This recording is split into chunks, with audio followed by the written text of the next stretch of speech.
మంచి అనుభవం చెప్పారు. అయ్యగారు వందనాలు వందనాలు ప్రత్యేకమైన ఈరోజు ఏ రోజు దేవుని స్తోత్రం 2 మాటలు 10 నిమిషాలు పునరుద్ధానం.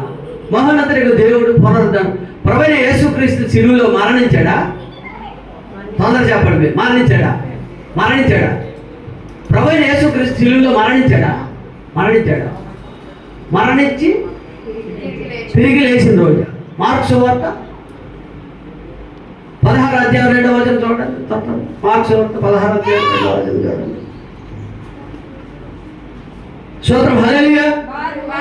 వారు ఆదివారమున పెందలకడ లేచి బయలుదేరి సూర్యోదయమైనప్పుడు సమాధి వద్దకు వచ్చుచుండగా సమాధి ద్వారము నుండి మన కొరకు ఆ రాయి ఎవడు పొర్లించునని ఒకరితో ఒకరు చెప్పుకొనుచుండిరి. ఎవరి కొరకు రాయి పొర్లించే? రాయి అంటే ఏంటి? మన కొరకు ఆ రాయి ఎవడు పొర్లించునని ఒకరితో ఒకరు చెప్పుకొచ్చుండిరి. వారు వచ్చి కన్నులెత్తి చూడగా రాయి పొర్లింపబడి ఉండుట చూసిరి. ఆ రాయి ఎంతో పెద్దది. అప్పుడు వారు సమాధిలో ప్రవేశించి తెల్లని నిలువుటంగి ధరించుకొని ఉన్న ఒక పడుచువాడు కుడివైపున కూర్చుండుట చూచి మిగులు కలవరపడిరి.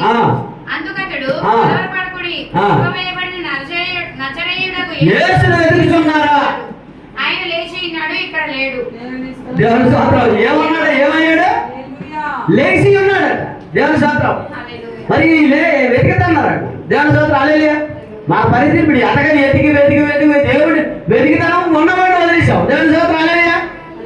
ఎక్కడ ఉన్నాడు? నీలో ఉన్నాడు. దేవుడు నీలో ఉన్నాడు. అందుకే కలవరపడి సిలువ వేయబడిన నజరేయుడు అనే యేసు మీరు వెతుకుతున్నారు. ఆయన లేచే ఉన్నాడు. ఆ మాట ఎవరికి చెప్పాడండి?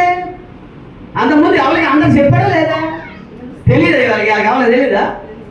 ఏంటి బొమ్మలో చూస్తాం. హల్లెలూయా. ఇది అందరికి తెలుసు కదా.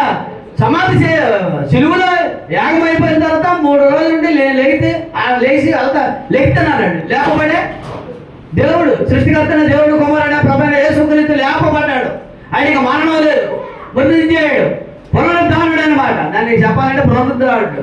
ఆయన మరణమును జయించి తిరిగి లేచిన వాడు. మన సంగతి ఆయనకి చెప్పాడుగా. మరి ఏమనుకోవాలా? చెప్పకుండా చెప్తే సర్లే ఏదో ఒకటి అనుకోవాలి. చెప్పాడుగా. వీళ్ళు ఎవరు ఎదుగుతారు? రాయలు ఎందుకు తీశారు? రాయలకి వెళ్ళిపోరు. ఆయన ఎవరి బయటికి వెళ్ళిపోయారు. ఇలాగా వీళ్ళు అంటున్నదల్లా దేనికి సంబంధించింది? ఈ లోకానికి ఎక్కడ కనబడాలి. మహోన్నతుడికి దేవుడు కంటికి కనిపించిన ఒక శక్తివంతుడు నీలో ఉన్నాడు. ఆయన నిన్ను మార్చడానికి వచ్చాడు. నేను చూశాడు, నేను కాచాడు. నువ్వు వెళ్తున్న ప్రతి స్థలము ఆయనకి తెలుసు. నీలో మార్పు లేనప్పుడు నువ్వే ఆయన ఏం చేస్తాడు? దేవుని స్తోత్రం. గంటల లేచిందట. మనం ఎన్ని గంటలు లేచుతామో తెలియదు. పడుకోవడం మనకు తెలిసి లేకడం మనకు తెలీదు. 24 కాలంలో ఫోన్లు పట్టుకుని 3, 4 లేకడం ఎప్పుడు తెలియదు. దేవుని స్తోత్రం. హల్లెలూయా.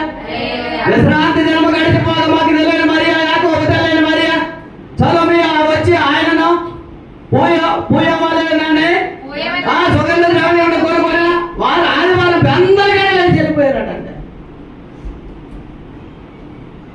నువ్వు నీకు నిద్ర పడకపోతే ఆయనకి పని ఉండదు. ఆయన పని ఆయన చేసుకుంటూనే వెళ్ళిపోతాడు అనమాట. దేవుని స్తోత్రం. హల్లెలూయా.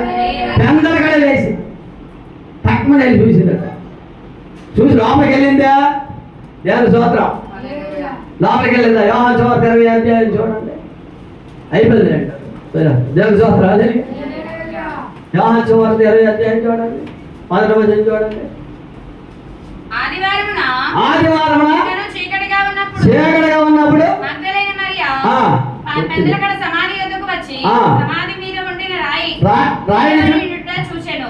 కనుక ఆమె పరిగెత్తుకొని సీమోను పేతురునొద్దకు యేసు ప్రేమించిన మరి ఒక శిష్యుని యొద్దకు వచ్చి అక్కడికి ఎందుకు వెళ్ళిందమ్మా? లోపలికి వెళ్ళలేదు. దేవుని స్తోత్రం. హల్లెలూయా. ఇప్పుడు రాయ పొరలే లేదు, రాయలేదు, సమాధి మీద రాయలేదు. లోపలికి వెళ్ళాలిగా.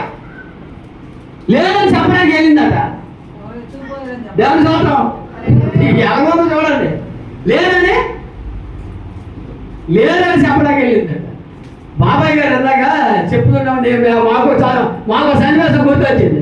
విజయనగరంలో బస్ స్టాండ్ దిగినా పాస్టర్ గారు నేను అక్కడ బ్యాగ్ కూడా లేదు, పుట్టి చేతులతో వెళ్ళాం. వెళ్తాడు అమ్మ పళ్ళు అమ్ముకొని వస్తుంది నెత్తి మీద బొట్ట పెట్టుకొని. అయ్యగారు అమ్మగారు ప్రార్థన చేయండి అన్నారు. మా మొక్కల్లో ఏమున్నాయి ఏమీ లేదు.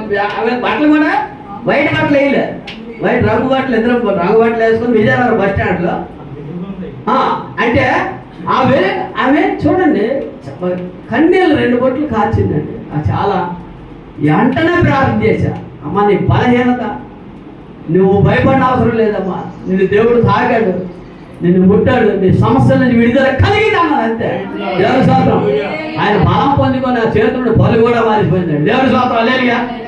మాకు డబ్బులు ఇవ్వద్దు అయ్యా, మాకు 6 ఏడిచ్చింది, డబ్బులు ఇవ్వద్దు అన్న. అది కాదు, అది కరెక్ట్ కాదు, ఒక ప్రార్థన చేసాం అది వేరు, కానీ ఇది మాత్రం ఇవ్వాల్సిందని ఇచ్చే వచ్చాం. దేవుని స్తోత్రం. హల్లెలూయా. ఎందుకంటే వాళ్ళ కష్టాలు దేవుని స్తోత్రం. దాంట్లో ఇంకో మాస్టర్ గారికో ఎవరికో ఎదురైతే ఎక్కువకి చెప్తారు. దేవుని మహిమ కలిగారు కాక. మనం చేయవలసిన పని ఏంటంటే, నువ్వు దేవుని నమ్ముకుంటూ పరోపకారిగా ఉన్నావా? దేవుని స్తోత్రం. హల్లెలూయా.